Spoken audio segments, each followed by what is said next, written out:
Episode 9 My Father's Friend, Phil Gustafson Story. In the late 1940s and the 50s, the Murphy family would rent a cottage each summer in New Hampshire.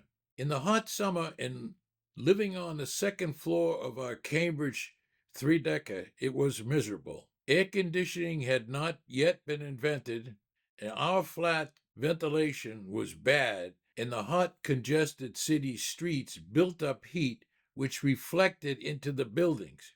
First, the vacation in the woods was for 2 weeks, but later Dad was able to rent for the whole summer.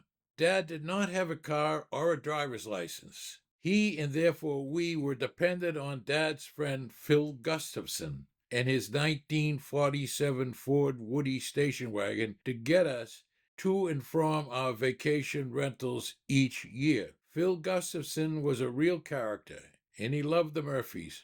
Dad once worked for him at Bay State Woodworking Company on Green Street in Cambridge during World War II. Military-oriented wooden toys like khaki-painted tanks and jeeps that kids could sit on and ride was the product line.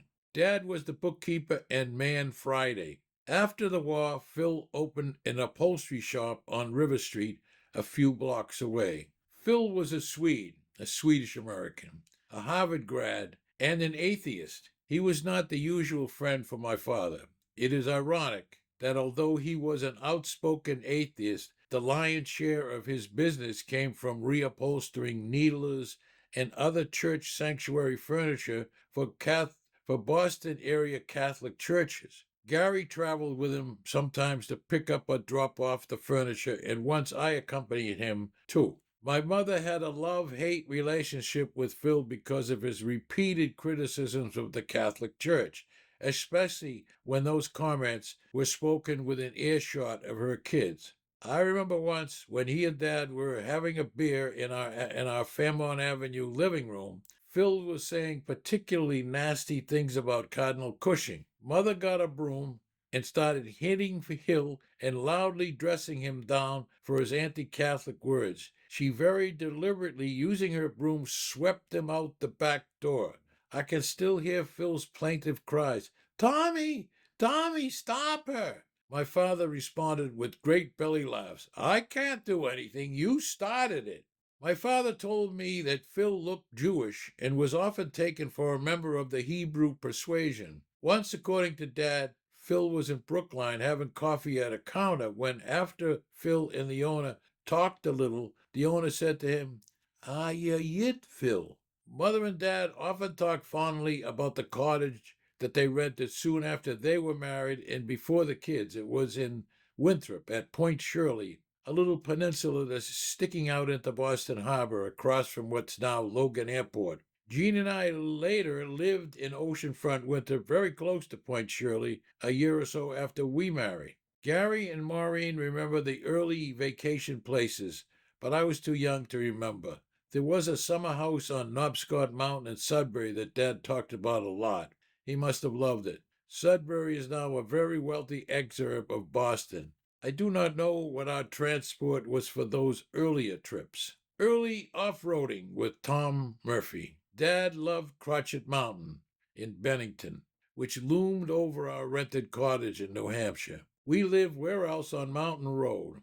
Dad would arrive on Friday night and be up at 6 a.m. recruiting kids to climb the mountain with him. Blueberry picking was his greatest joy, but just being on that beautiful mountain alone with his family and nature revived him. We children liked going up the mountain too, but sometimes Dad was obsessive about it, and sometimes we resisted his pleas. There was an old logging road that ran alongside the hiking path up the mountain. Sometimes Dad would explore that logging road as it turned and twisted off the hiking path. He began to think it went all the way over the mountain and came out on the Francistown Road. I think he hiked that old road and proved his theory. He then started to enlist Phil Gustafson, our transport provider, to drive over the logging road all the way to the end. This was before four-wheel drive cars were common. Phil had a 1947 Ford Woody, and it was low to the ground like a car. Phil didn't like the idea and was reluctant, but Dad was persistent. After Dad's cajoling for a few weeks, Phil finally agreed.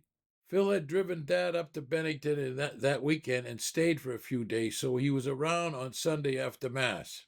Phil, an atheist, of course, slept late on Sunday.